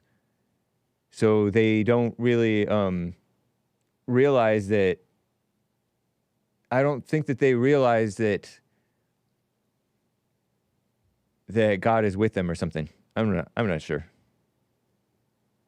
Gotcha. Okay. Interesting. Yeah. Yeah. I mean, I just want to make the point that there's a reason why we could understand, or why humans like science and things like that. Yeah. Science is cool, for sure. Yeah, and I think it's meant to bring humans that are more worldly centered to a different, to have have a different worldview. It kind of forces you to have a different worldview that requires a God. You know, like just one quick fact out, like the Hubble Space Telescope that, you know, or the James Webb Telescope that they sent out. Stay close to your phone. Stay close to your phone. Oh, sorry about that. Can you hear me better? Are you on speakerphone, man? No, it's just... Okay. No, go ahead. Just speak right into it loud and clear. Okay. So I think people that... sorry, I lost my train of thought. Oh, yeah, no, so that telescope that they sent out, basically what's the James Webb Telescope, it solidifies the Kalam cosmological argument. So in other words, what that means is there was a Big Bang, but the Big Bang had to have been caused outside of time, which requires it basically, sure, there was a Big Bang, but there is no indication of how it started, how it came into being. People will say, well, there's multiverse theory, so it's like a cyclical thing where the universe constantly goes in and out of Big Bangs. But we know that that's false because of the James Webb Telescope. So it's kind of wild to think that the Big Bang happened and we're here, and we don't know why that happened. You know, it just happened. Like, and people just like take that for granted. You know. Yeah. True. It's kind of crazy when you think about that. It is. Cool. Yeah, anyway, pretty interesting.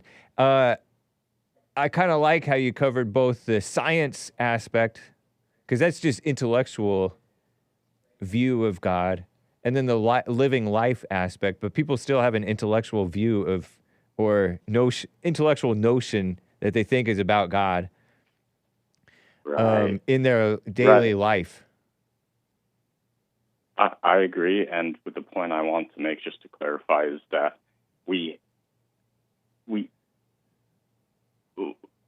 our intellectual pursuits are meant to show those that are blind and purely just looking at the world intellectually that, you know, if God has endowed them with that ability to understand reality, then the more they search, the closer they'll see that, oh, you know what, yeah, I'm an atheist, but this here doesn't really make sense with my reasoning and the logic that I was trained to learn in college, you know. That's just my point. Yeah. Nice, man. Pretty cool. Appreciate hearing from you, Anthony, in SoCal. Thanks, Hake. Keep up the good work, bro. All right. Take care. We're at the bottom of the hour. The Fallen State is happening. No Joel Friday on Friday. You do the math, as I like to say. Look at beautiful Trump and ugly Janet Yellen. I don't know. That's not fair. Is that ugly? Only on the inside, really. Because I never used to like the look of Trump. I never used to like Trump's look. Until I realized, you know what? He's all right. But anyway, the point is not the looks. I already read Little Rocket Man's coffee. Barf boy bought a coffee. Or should I say, throw up boy. Today, I was listening to your 3rd of October stream. I think he's an Englishman, so I shall read it. Today, I was listening to your 3rd of October stream. Sorry, Barf boy. Where Joe mentioned the British pillaged and R-worded aped raid throughout the British Empire. Oh, yeah, I should have brought that up with Joe, although I talked with Joe plenty long. Where, in fact, we were the ones pillaged and R-worded when we were invaded by the Vikings around 900 to 1000 AD. 1000 AD. And the Romans around 50 BC. To name just a few. 2 sides to every story, Joe. But oh, how us British have fallen. How we British have fallen. how the U.S. British have fallen. Not sure exactly what he means, but oh, how we have fallen. Oh, how far the British have fallen. Such a shame. Indeed. Thank you, Barf Boy. And so what? So what? Like, the conquerors were not necessarily for our word and pillaging. Maybe some of them. But the British Empire didn't rape and pillage as much as they built up. They built up, made stuff better. When they left the places that they colonized, they left it better than how they found it. But after they left, it went back into a shambles. Such a shame. Thank you, sir. Throw up, boy. Carver says, hey, Hake, with all the talk about Kamala plagiarizing her book in the news. Oh, that's funny. I forgot about that. I think it's only fair to mention that Trump's comments about the white guys for Harris at the dinner last night were directly lifted from Hake's debate with Hunter Avallone. Yeah, Trump said that the white guys for Harris, their wives and lovers were voting for Trump. Mildly amusing. He's a real Christian. There's Kamala's book, The Truths We Hold, An American Journey. And look, they all lightened her up. Is she really that light? And look how thick that makeup is. Woo! A New York Slimes bestseller, Kamala Harris. And look at the updated version of the book, maybe. I don't know if this is updated, sorry. Look at that face. So much cuter as a little girl. Is that Kamala as a little girl, all black? She even has the Superman S down from her bangs. And her hair is halfway between nice and not nice. Good and not good. I personally like black people's hair being on black people. I saw a black guy wearing a wig, a la like a fluffier, looser Elvis. Not even Elvis, but big hair like that, but looser and fluffier and wavier and floppier. And I'm pretty sure it's a wig, and it just doesn't look right. Ladies. Trump called her the most attractive AG. But yeah, what a mess. That's that. I just wanted to show that to you. Since Carver brought up her book. Yeah, there were some quote unquote experts who felt that her little plagiarism wasn't major. It wasn't major.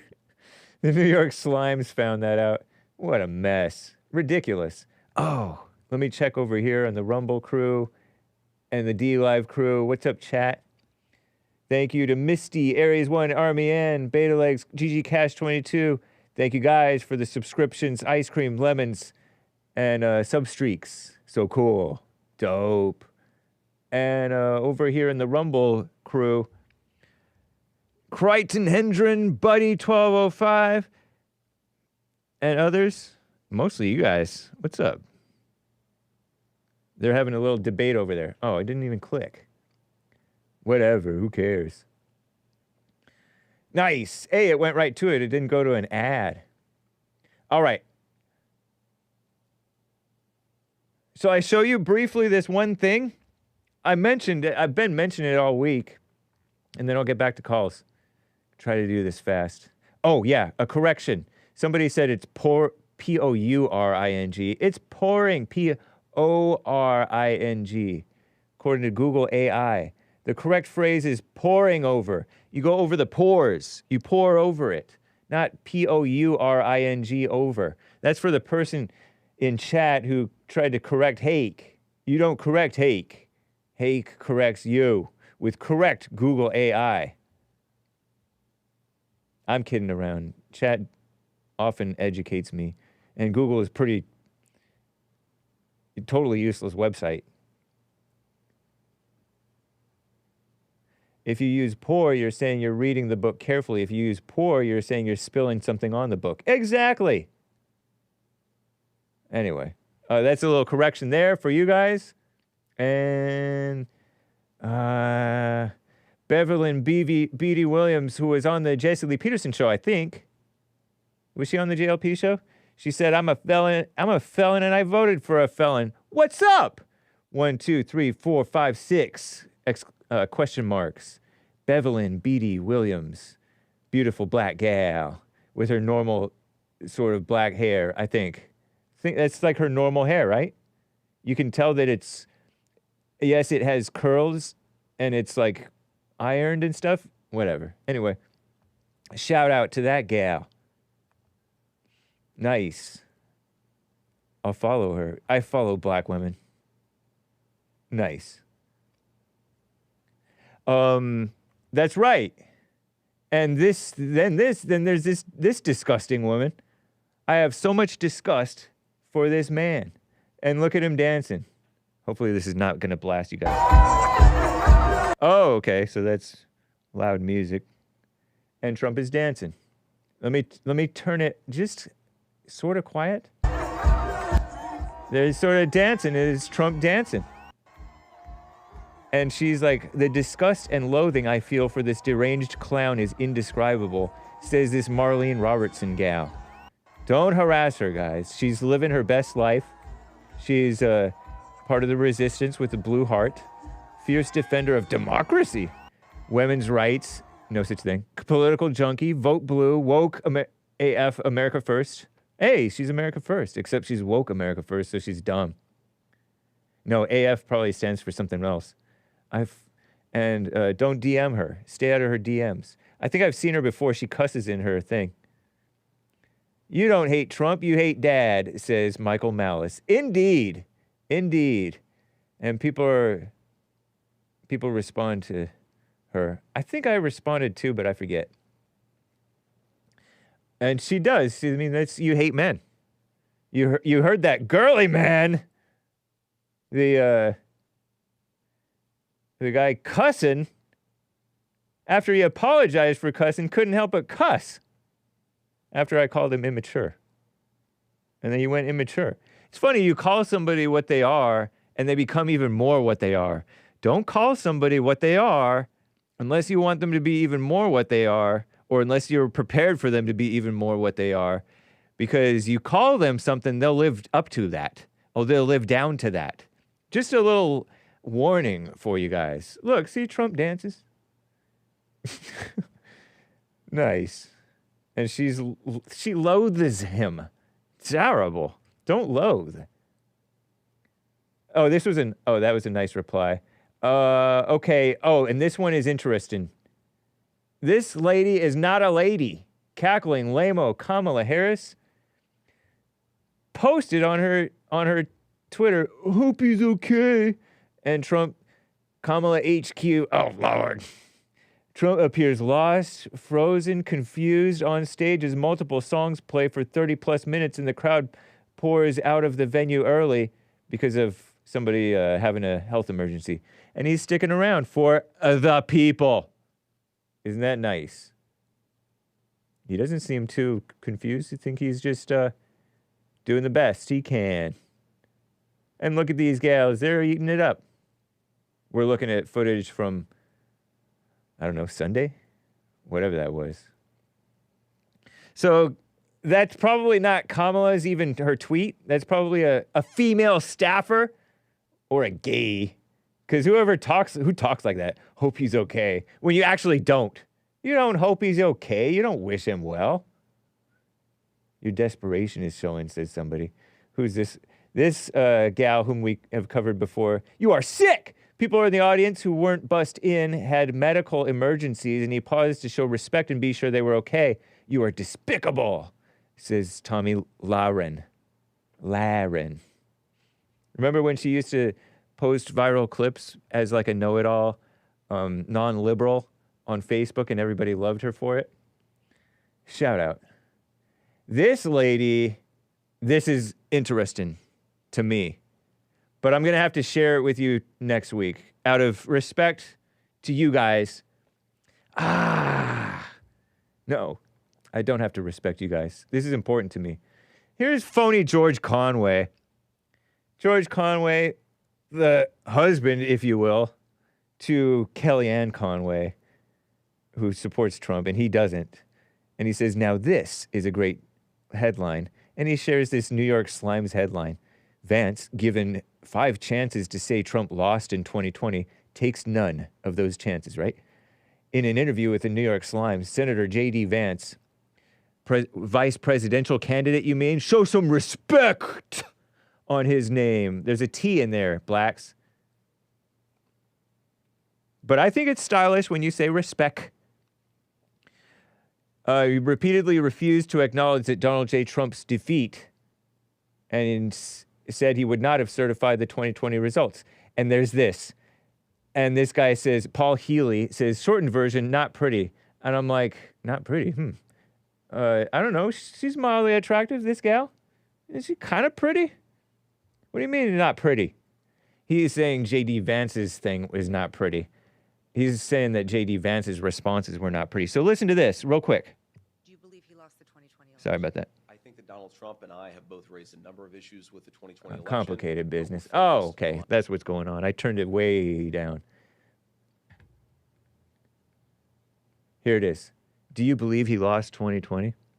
Do you believe he lost the 2020 election? I think that Donald Trump and I have both raised a number of issues with the 2020 election, but we're focused on the future. I think there's an obsession here with focusing on 2020. No.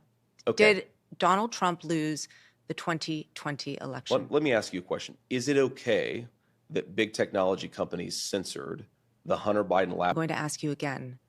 Did Donald Trump lose the 2020 election? Did big technology companies censor a story that independent studies have suggested would have cost Trump millions of votes? Senator I think that's Vance, the question. I'm going to ask you again. Wow. Did Donald Trump lose the 2020? A little edge in her voice. She's losing her patience, unlike based Brett Baer, who remained patient, calm, polite. They tried to call him rude. Cackling Kamala Harris was rude in based Brett Baer's interview with her. I'm going to ask you again. I've answered your question with another question. You answer my question and I'll answer yours. I have asked this question repeatedly. It is something that is very important for the American people to know. No, it's not. There is no proof, legal or otherwise, that Donald Trump did not lose the 2020 election. You're repeating a slogan rather than engaging with what I'm saying, which is that when our own... You're repeating a slogan rather than... election. You're repeating a slogan rather than engaging with what I'm saying, which is that when our own... In your face! No, he didn't answer your dumb question because it's a dumb question. The American people don't care to know. Only the un-American, anti-people, suckers, care about that mess. Like that phony caller from New York by way of Nevada. Shout out. Latino. Veteran. And I'm like, I don't know. Oh, where's Hake's reply? How come it's not showing James Anton Hake's reply? I have to like link directly to my reply. I'm like, she's sort of pretty, but her attitude and conceit aren't. Beautiful responses, JD Vance. And she couldn't answer. Oh, please, who cares if she's pretty or not, says Martha. Martha, you're worried and upset about many things, but only one thing is needed. JD just needs to answer the darn question. She says, D-A-M-N. Don't say that one, kids. Ick. He's just slimy. Snake emoji. I said it's a dumb question. The American people don't care. The only people pretending to care are those like the women interviewing him who already hate Trump. And then 2 like bots liked my tweet for some reason. Anyway, whatever. Nice. Base James Anton Hake on Twitter. Thank you. And phony George Conway. Now, this is a great headline. Who cares? Nobody cares. Anyway, that's enough of that. We got to keep it moving. Let's get to some calls, shall we? Lord, oh Lord. Mark in Los Angeles has been on hold for like an hour and a half or two. What's up, Mark? Yeah, you put me at the bottom. That's fine. You're not at Great the bottom. Show. Well, I think I might be the last caller. Whatever. Yeah. I'm just calling to tell you a couple things. I wanted to straighten out this Woodrow Wilson thing that you brought up, I think, last week. Yeah. No, Woodrow Wilson, his father, I don't know where you got this about him being an atheist. His father was a Southern Baptist preacher and a slave owner, and that's to be admired. Nice. He's a real Christian. Also, well, there's so much I want to get to. I know. And I'll make it as quick as I can. Deuteronomy in the Bible, chapter 7, verse 3, tells the sin of intermarriage. And I told you that the other day. I don't know if you looked it up. I haven't yet. But okay, that's fine. That'll prove that intermarriage is a sin. And there are victims to this sin. That would be the half-breed children that end up hating white people or hating themselves because they have no identity. And I just wanted to go back to this clown, Jimmy, this phony. There's two things that him and the scoundrel from Phoenix have in common. They're both half white, and they're both hating on white people. Now, let me get to Woodrow Wilson. The thing I wanted to say is that he did resegregate the federal government. You got to love him for that. Oh, and okay. He also said The Birth of a Nation, the film that showed the Klan in a positive light when they saved the South from feeble-minded Negroes under the Reconstruction. He called it a lightning bolt out of history, Wilson did. Now, I know he was wrong. Stay close to your phone. Your phone's going in and out. Go ahead. Well, I'm sorry. He did build a bureaucracy, the Department of this, the Department of that. And even Commander Rockwell said that he was probably the first communist president that we had. Whoa. Yeah. I didn't know that either. I had to research it. Okay. But Wilson, he wasn't all bad. Okay. He Fair enough. was for segregation, So, no, I wasn't wrong about him. It's just that I didn't know all the facts, which I have now. Finally, on race mixing, whites score 10 to 15 IQ points higher than Negroes. When you mix the two, you get an intermediate grade. So that's why race mixing is fundamentally wrong. There were laws against it. And the victims, again, are the children of these interracial things. Because look at your two callers today. Both are white haters. Both are white haters. And this guy, Jimmy, man, he's just pure evil. Everything that came out of his mouth was a lie. And everything that the devil from Phoenix talked about Trump, every word of it was a lie. The case against Trump is being appealed, the one with Letitia James, the devil, and that's going to be thrown out. The other cases are all weak. They're all orchestrated by the White House. I know you're not following it. Right. I'm following it somewhat, and Trump's winning every one. They're all trumped-up charges, and 3 of the 4 district attorneys are black because you can, they can use them to, Fannie Willis, so true, Letitia James, Alvin Bragg. The only white evil one is Jack Smith, and he was illegally appointed. Yeah. I know you don't keep up with this stuff. Yeah. But when you get your gaslighter from Phoenix on your show, people don't realize he's lying through his teeth. His goal ultimately, and the rest of his kind, like the guy Jimmy, is to destroy the white race through mongrelization. That's why they had laws against miscegenation. When you ask Scumbag about it, he said it was just prejudice. Well, that's all they can say. I got to run, Mark in Los love Angeles. you. Your God your phone's really bad. It's coming really bad, in and out. Okay, well, I hope you heard mostly what I said. I did. But, okay, God bless, and Thank let's keep the races separate. Nice. Thank you. All right, bye. Mark in Los Angeles. Yeah, I was going to give you guys the example, but I was interrupted by Joe in Phoenix. The example of, I couldn't find the clip offhand, but these college black girls mixed with white preaching against their parents, black and white parents, hating them and identifying with their mixedness, and being lost and angry and confused. Now, all women are lost and angry and confused. I get that. But you're adding to it. It's just another symptom. So that's that. I gotta wrap up, guys. It is 5 minutes till. I wanted to get to David in Ocala, Florida, who's been on hold forever. He wanted to talk about his experience with 4 illegals yesterday. And Jaime in Minnesota wanted to talk about the opium wars. And many callers have come and gone, not been able to hang on. Pretham Paul, thank you for the support. He was laughing about the, Russian propaganda. What a sucker. Jimmy from Nevada, call again if you like, if you're listening still. Probably not. You seem like a flash in the pan. A flash in the pan. It is Fob Friday, guys. The Fallen State is coming up. We do have American Anchor Baby coming soon as well. But I'm really pumped to share this song from Jacky Cheung with you. Jacky Cheung, one of the 4 kings of Cantopop. This track is called, in English anyway, I guess, Ageless Legend. It reminds me somewhat, for some reason, probably because it has like almost children-sounding voices.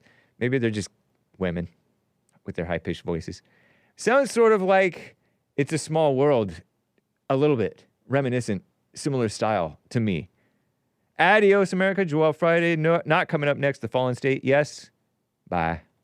流傳在月夜那故事當中的主角極漂亮，如神話活在這世上，為世間不朽的愛輕輕唱。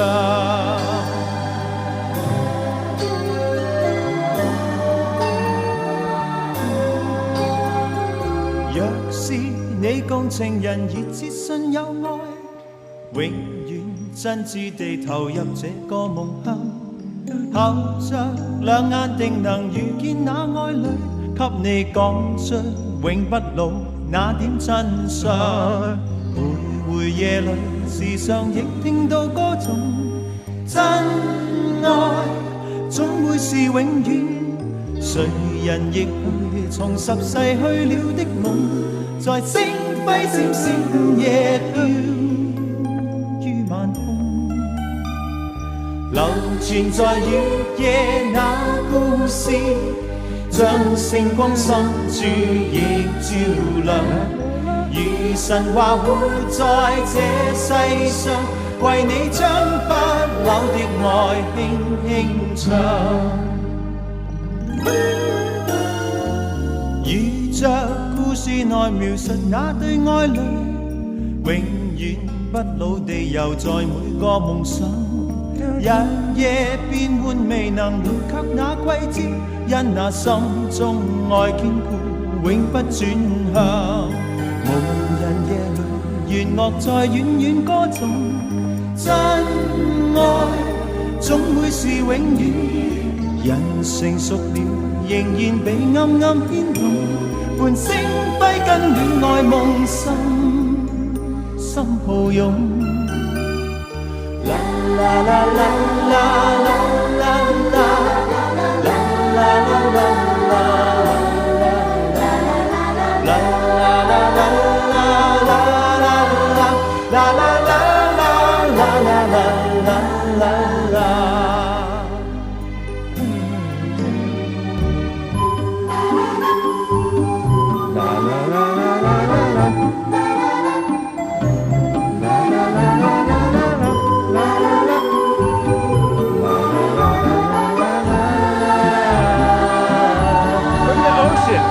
Glow 人夜裏，弦樂在遠遠歌頌，真愛總會是永遠。人成熟了，仍然被暗暗牽動，伴星輝跟戀愛夢心抱擁。流傳在月夜那故事。當中的主角極漂亮，如神話活在這世上，為世間不朽的愛輕輕唱。 The Legend of 為 Immortality. 世間不朽的愛輕